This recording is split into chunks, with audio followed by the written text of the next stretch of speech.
किंवा नुकत्याच अडवू शिकलेल्या विद्यार्थिनी आहेत, पण तराणा हा उत्तर हिंदुस्थानी संगीतामधला एक भाग आहे आणि कुठलंही शास्त्रीय नृत्य शिकल्यानंतर शास्त्रीय संगीताच्याच आधारे तुम्हाला ते सादर करावं लागतं.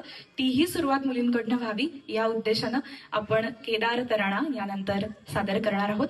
मी या तराण्यामध्ये ज्या विद्यार्थिनी आपल्यासमोर सादर करणार आहेत त्यांची नावं सांगते.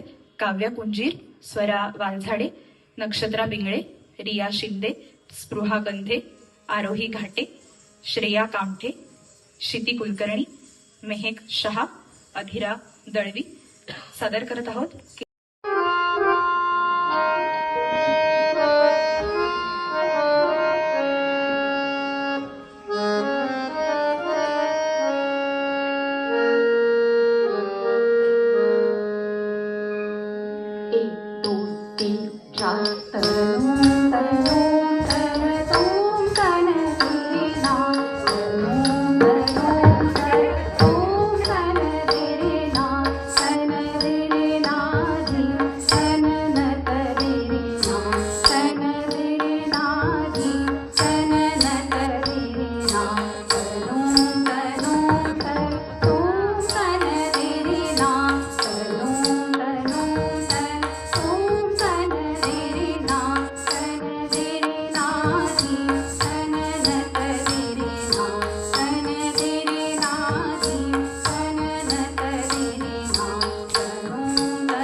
Thank you.